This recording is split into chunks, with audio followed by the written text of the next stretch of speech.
Made you something special, dear, Trevor said, his voice a slick, overly cheerful tone he'd been using lately. He set the steaming mug down on the granite countertop in front of me, a wide, practiced smile plastered on his face.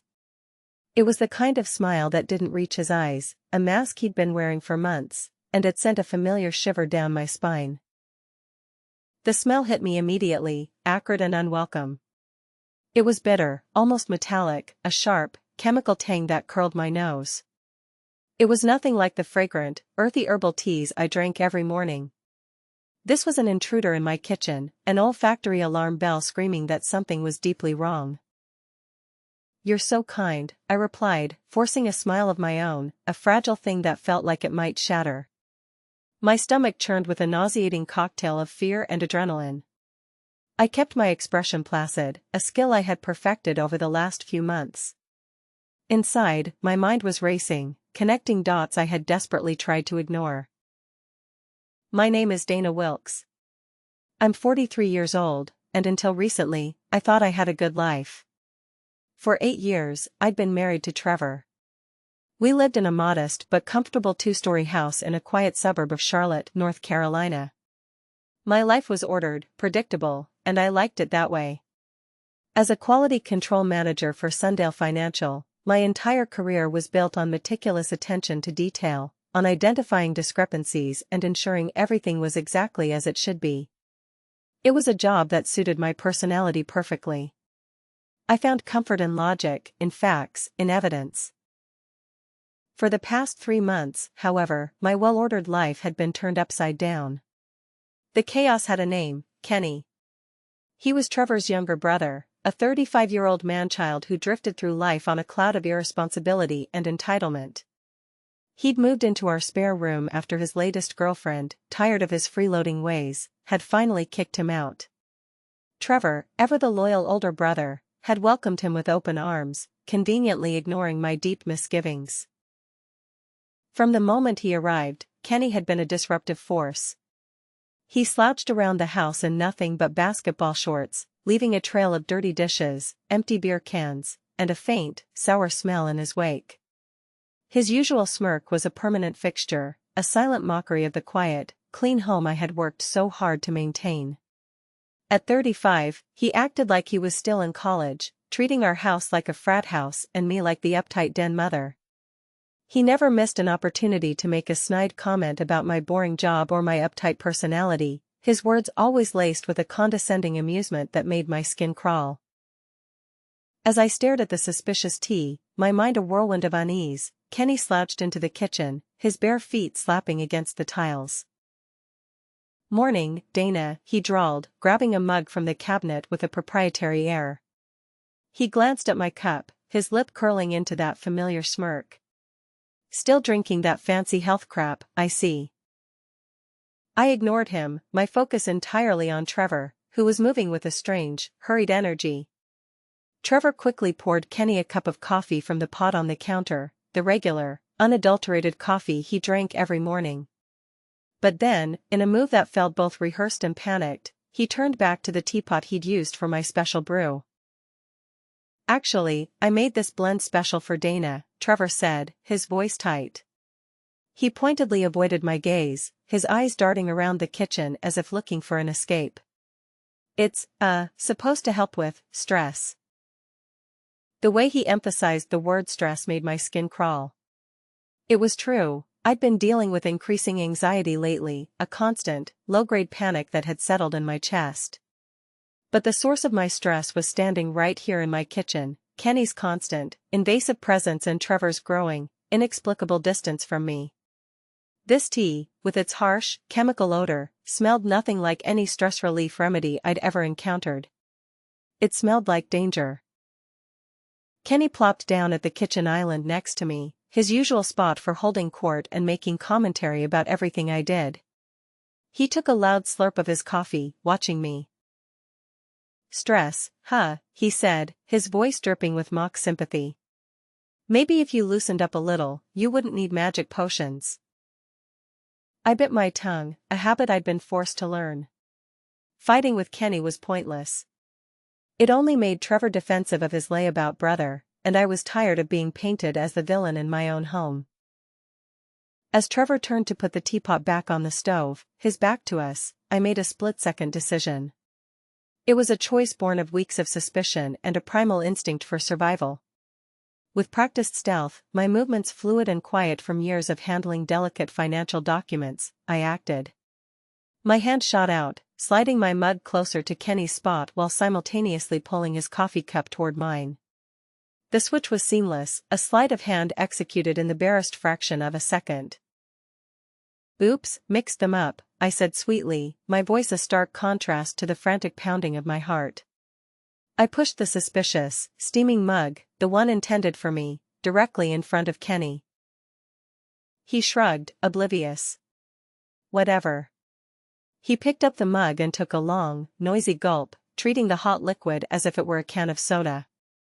"Tastes weird," he muttered, but he continued to drink, draining half the cup in a few swallows. I watched him, my breath held tight in my chest. Out of the corner of my eye, I saw Trevor turn back around. I watched his shoulders tense, his eyes widening in horror as he saw Kenny holding the cup that had been meant for me.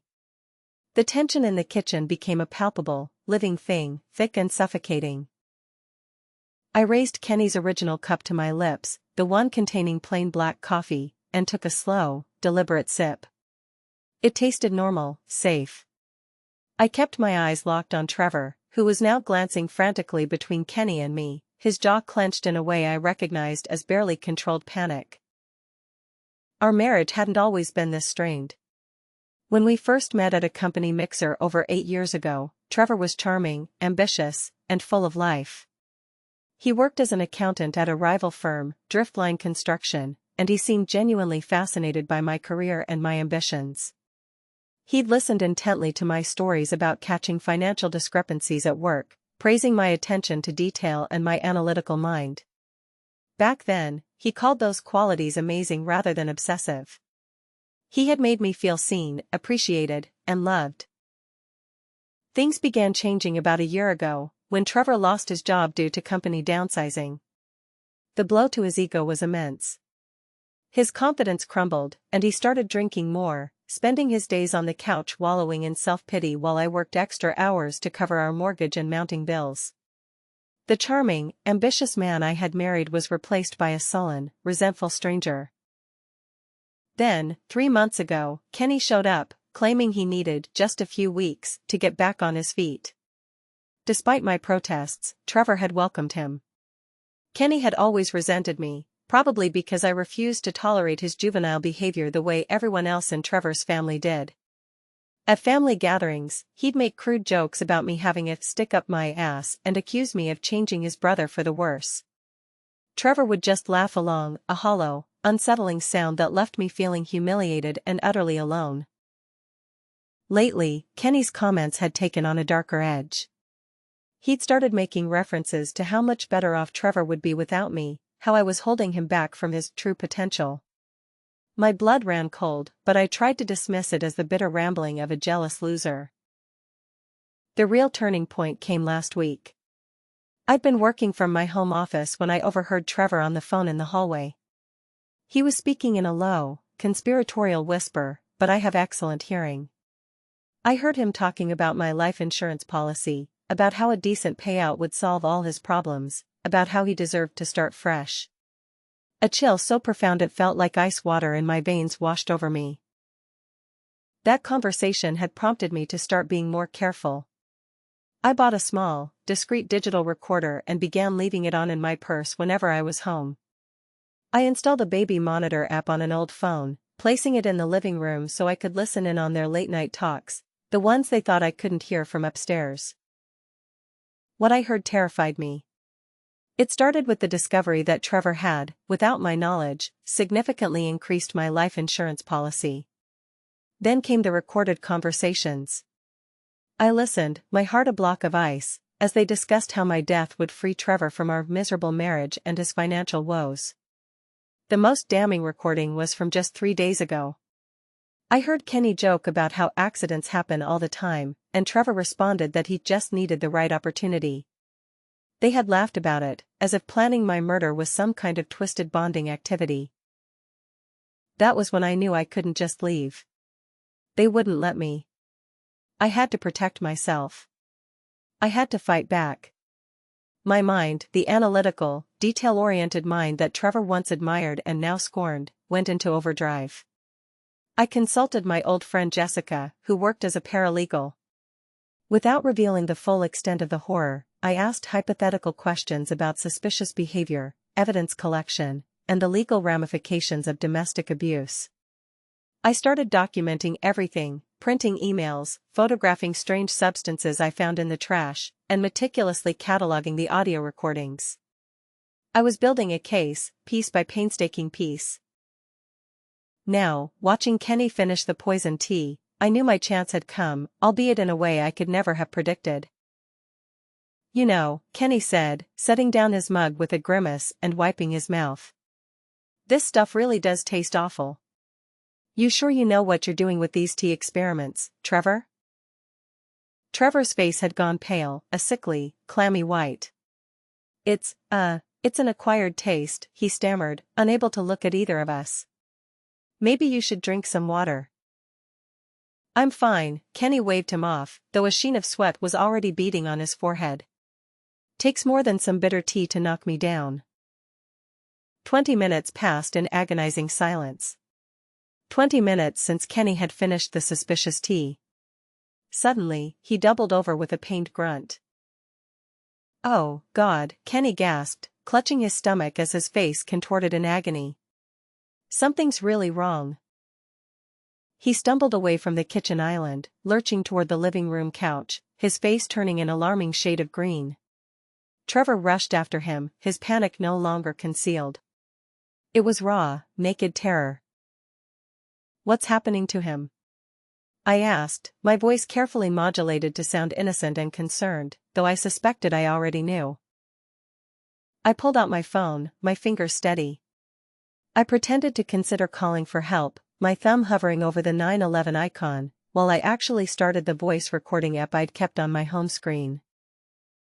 "I don't know," Trevor stammered, kneeling beside his groaning brother. "Maybe he ate something bad." "Kenny, what did you have for dinner last night?" Kenny could barely speak through the waves of nausea that were racking his body. "Nothing different." He managed to get out before another spasm seized him. "Trevor, what was in that tea?" The question hung in the air like a loaded gun. Trevor's eyes darted to me, then back to his writhing brother. His mouth opened and closed, but no words came out. He was trapped. "Trevor," I said calmly, never breaking eye contact with my husband. "What exactly was in that tea you made for me?" His face went completely white. In that moment, I saw the truth written across his features, guilt, fear, and the dawning, horrifying realization that his plan had gone horribly, catastrophically wrong. Kenny started shaking uncontrollably, his breathing becoming shallow and ragged. "Call ambulance," he managed to whisper. I dialed 911. "My brother-in-law is experiencing severe stomach pain and nausea after drinking some tea," I told the dispatcher, my voice clear and calm. "He's sweating profusely and seems to be having difficulty breathing." I kept the phone positioned to catch every panicked word, every desperate gasp in the room. While we waited for the paramedics, I carefully moved to the kitchen. Under the pretense of getting a wet cloth, I used a clean plastic bag from the drawer to preserve what remained of the original teapot and the mug Kenny had drunk from. Years of quality control work had taught me the importance of evidence preservation.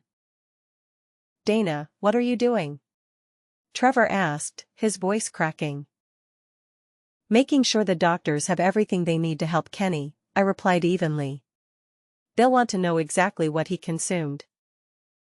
The ambulance arrived within minutes, followed closely by a police car. Standard procedure for potential poisoning cases, the officer, Martinez, explained as the paramedics worked on Kenny, loading him onto a stretcher. As they wheeled Kenny out, I approached the responding officer. "Officer Martinez," I said, reading his name tag. "I think you should know that my husband prepared this tea specifically for me. But my brother-in-law drank it by mistake." Trevor's head snapped toward me, his eyes wide with horror at my words. "Ma'am, we'll need to take statements from both of you," the officer replied, already reaching for his notepad. At the hospital, I sat in the sterile waiting room while doctors worked to stabilize Kenny. Trevor paced nearby, his hands shaking as he repeatedly checked his phone. The police had taken our initial statements, but I knew they'd be back with more questions once they determined what had poisoned Kenny. A doctor finally approached us.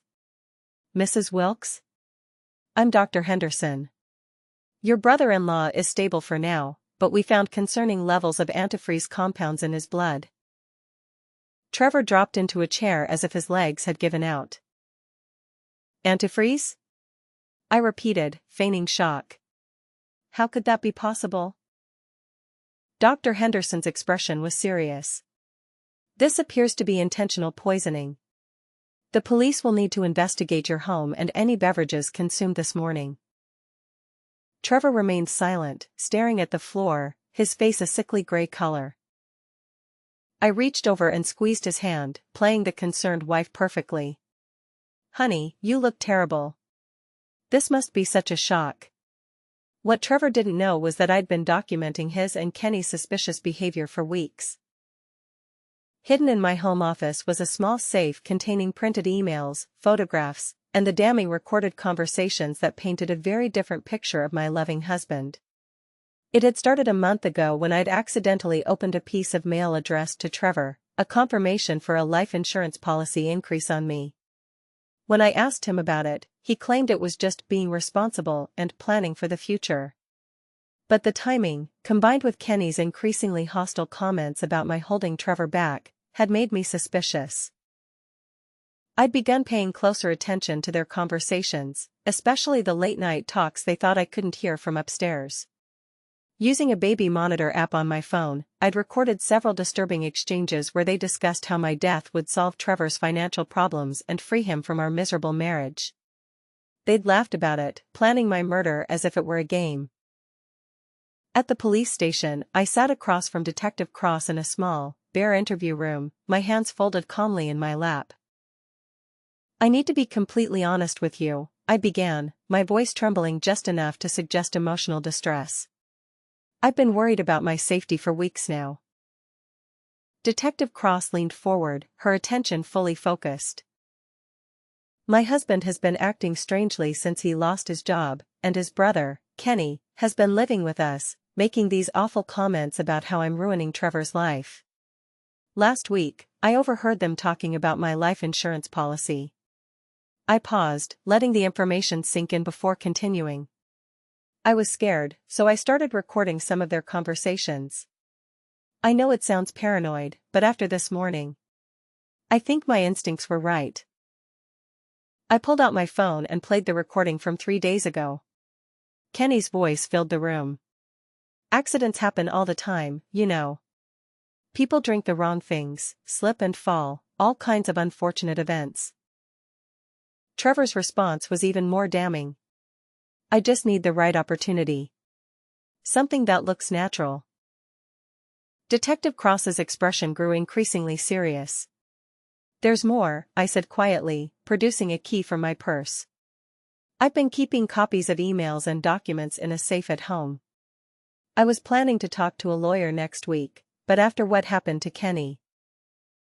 The detective's eyes widened as I explained about the life insurance policy increase, the suspicious online purchases on Trevor's credit card, and the pattern of escalating verbal abuse that had made me fear for my safety. "Why didn't you come to us sooner?" she asked gently. "I wasn't sure anyone would believe me," I admitted. "Kenny can be very charming when he wants to be, and Trevor had everyone convinced that I was just being paranoid because of work stress. I thought I needed more evidence before I could prove what they were planning." Detective Cross studied me carefully. "Mrs. Wilkes, you realize that if your husband intended to poison you and your brother-in-law drank it instead, that's attempted murder."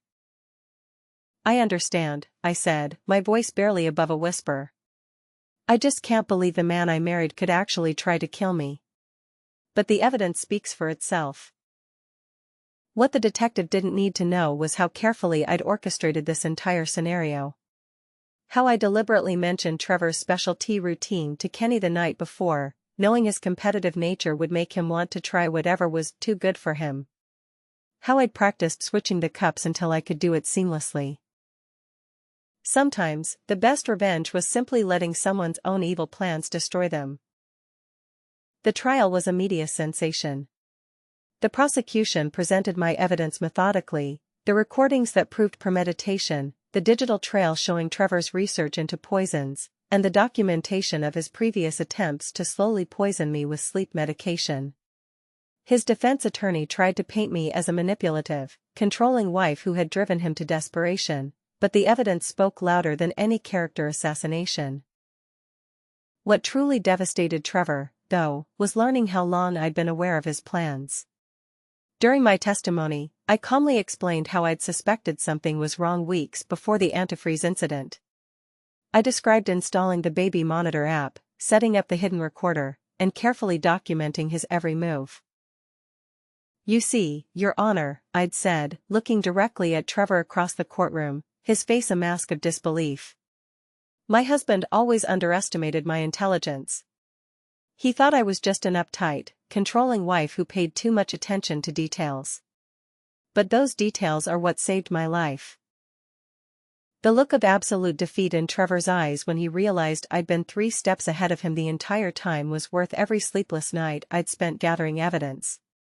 He'd planned my murder for months, but I'd planned his downfall for even longer. With Trevor behind bars and Kenny serving his sentence, I was finally free to reclaim my life. The first thing I did was sell our house. The place held too many dark memories, and I wanted a fresh start. I used the proceeds to buy a small cottage on the outskirts of Charlotte, complete with a garden where I could grow my own herbs for tea. As I tend to my herb garden now, brewing my own safe blends each morning, I often reflect on how my methodical nature, the very trait Trevor found so insufferable, became the weapon that destroyed his evil plans and secured my freedom. My story had become something of a local legend, the quality control manager who'd applied her professional skills to catch her would-be murderer. The thing about abusers, I tell the women in the support group I now volunteer for, is that they always underestimate their victims. They think we're too weak, too trusting, or too scared to fight back. But sometimes, the best defense is letting them defeat themselves.